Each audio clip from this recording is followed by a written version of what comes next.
Quand Justin m'a appelé pour me dire ça, j'avais envie de pleurer, tu sais. Je me disais, mon Dieu Seigneur, c'est une des plus grandes reconnaissances que j'ai jamais eues.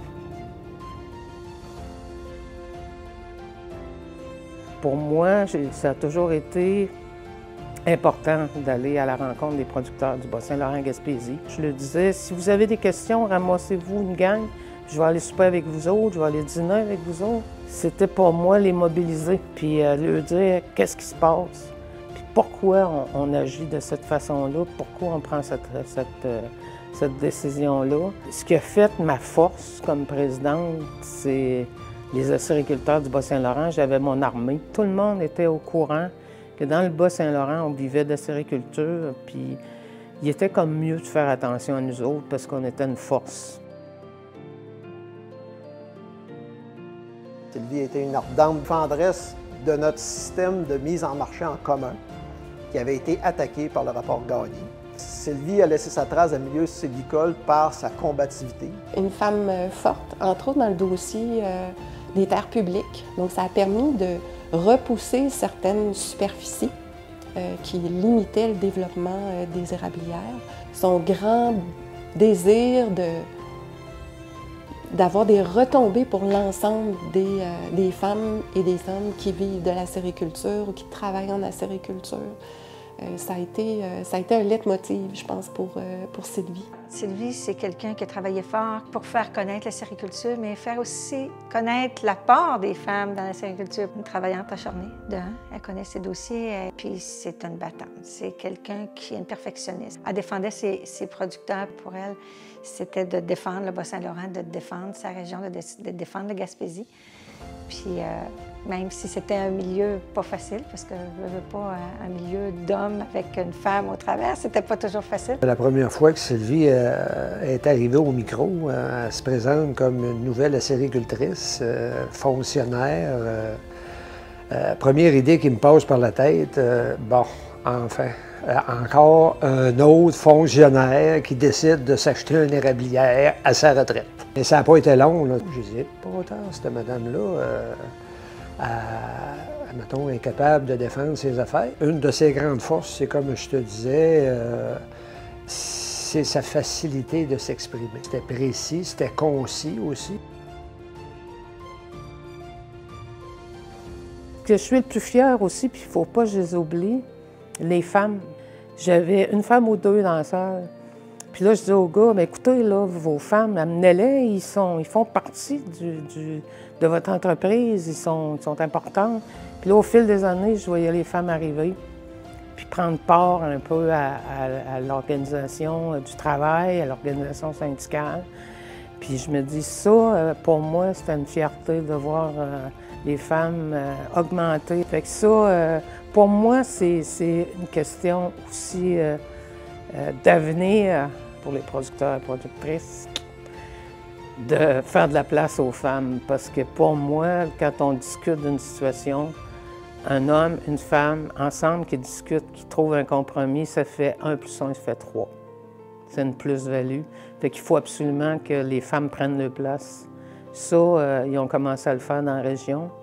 J'ai entrevu des femmes au niveau provincial qui avaient la carrure aussi pour ça. C'est la première de mes fiertés. Les producteurs et productrices acéricoles du Québec.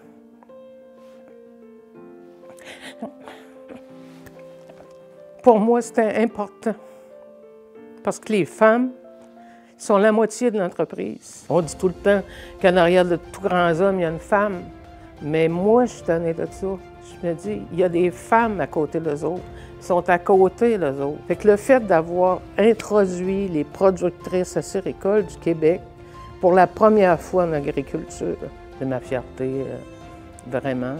J'ai toujours été fière de les avoir défendues. Je pense que c'est un élément qui vont se souvenir. Dans l'ombre, j'étais une guerrière. J'ai toujours dit, quand on surveille les intérêts des producteurs, que ce soit dans notre région, quand on regarde l'action syndicale qu'on fait, on se pose toujours la question, est-ce que c'est bon pour tout le monde? Si c'est bon pour tout le monde, on y va d'emblée. Et Sylvie, c'était une leader. Elle était déterminée, à l'écoute, puis elle savait prendre l'opinion de ses administrateurs. Puis je pense que c'est ça qui a fait qu'aujourd'hui, comme bien des gens qui s'impliquent au niveau du syndicat, au niveau de la PEPAC, qui fait qu'aujourd'hui, que les producteurs et les productrices du Bas-Saint-Laurent-Gaspésie et du Québec, on est rendu aussi loin que ça. C'était une dame qui voulait énormément apprendre. C'était une femme qui aimait découvrir. Elle a ouvert beaucoup de chemins pour la sériculture, pour le futur. C'était la première femme au conseil d'administration de la Fédération. Fait que ça, c'est quelque chose. C'était une femme d'action, une femme qui faisait avancer les choses. Elle a ouvert la porte à toutes les femmes, je pense, pour siéger ces conseils d'administration ou puis même dans la forêt, comme producteurs même et productrices. Maintenant, les femmes, ils ont leur place en acériculture, vraiment. Je pense que c'est ça sa signature qu'elle a laissée. C'est une belle reconnaissance pour elle. Je pense je pense qu'elle va l'apprécier énormément. Puis je pense que ça va faire reconnaître aux autres acériculteurs aussi qu'est-ce qu'elle a apporté à l'acériculture, à notre fédération. Son côté rassembleur, puis c'est quelqu'un qui, pour avoir travaillé même dans le privé avec elle, c'est quelqu'un que, autour de la table, peu importe l'éducation de la personne, tout le monde est au même niveau, puis elle est capable de se faire entendre, puis de chacun, là. Tu sais, il n'y a pas de... Ça parle à un ministre, un sous-ministre, mais elle parle à un autre acériculteur, même s'il y a juste 2000 entailles, pour elle, elle va prendre autant d'intérêt à parler à la personne.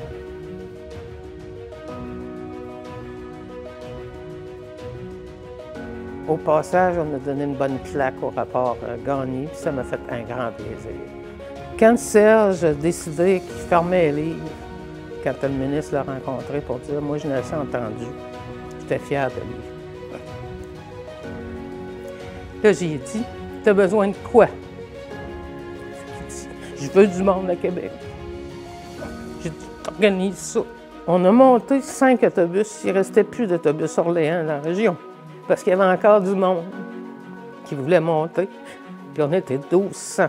Quand le ministre ne voulait pas rencontrer Serge, j'ai dit non, ça ne se passera pas de même. On est monté à l'Assemblée nationale pour la période des questions. Le ministre Paradis était là, puis il disait « Ah, mais il est parti, puis il ne voulait pas nous parler. Moi, je ne sors pas d'ici tant que vous ne me dites pas que vous allez le rencontrer. » Après ça, il a dit « C'est correct, Madame la Liberté, je vais le rencontrer. Dites-y qu'il m'appelle. » Et avec tout ce qui s'est passé par la suite, bien, le rapport Gagné a été mis sur la tablette. C'était une bonne affaire.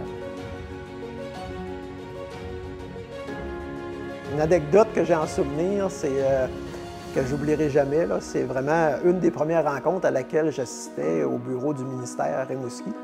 On allait là pour revendiquer les positions des producteurs puis faire évoluer l'industrie acéricole sur forêt publique. Puis Sylvie, avec son caractère et son franc-parler, ça a rapidement dégénéré en coup de poing sur la table. « Toi, tu ne me diras pas ça ici. » Moi, j'étais assis dans ma chaise, puis là, tu sais, en tant que petit administrateur qui a 1 an d'expérience, fait que là, moi, je suis sorti de là en disant « C'est sûr, la vie syndicale. Moi, je te parle là-dedans. » Tu sais. Et on en parle encore à nous autres, puis on trouve ça drôle. Là. On est sorti de là, puis on s'est donné la main, puis on a fait évoluer nos dossiers. C'est vrai de ça. Ouais. Et on emploie ça souvent pour le masculin. Sylvie, c'est vraiment quelqu'un qui a des couilles. Là. Quand elle avait une idée dans la tête, c'était comme un pitbull qui mord de quoi. Tu n'étais plus capable. Un pitbull, tu n'es pas capable d'y démancher à mâchoire. Bien, elle, Madame la Liberté, quand elle avait de quoi dans la tête, c'était son idée, puis elle allait jusqu'au bout. Si tu veux faire peur à d'autres acériculteurs, tu pourrais toujours te réinscrire. On peut s'acheter une petite érablière de 1000 entailles puis remonter au provincial. Moi, j'ai laissé une grande préparation dans le dossier de la forêt publique.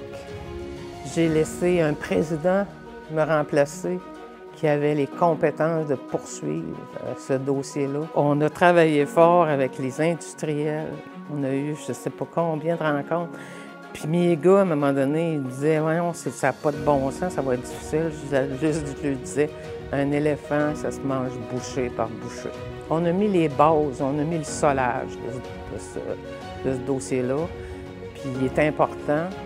Puis là, il chemine bien. Je veux m'adresser à l'ensemble des producteurs du Québec. S'ils ont besoin de vous autres, sortez.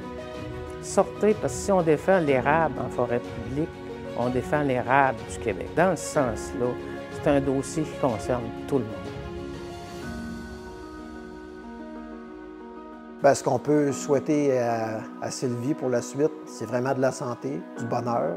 Je lui souhaite de mettre la même ardeur, la même énergie à prendre soin d'elle, de s'amuser, de faire des choses pour elle. Bien, aujourd'hui, j'aurais le goût de dire à Sylvie un gros merci pour, très personnellement, là, pour la confiance qu'elle a eue envers moi. Je ne doute pas que Sylvie va faire une différence encore pour les gens qui la côtoient. Merci, Sylvie. Je te souhaite une belle retraite, puis je sais que tu n'oublieras jamais le domaine acéricole parce que tu portes ça dans ton cœur, puis que tu vas sûrement partir avec ça.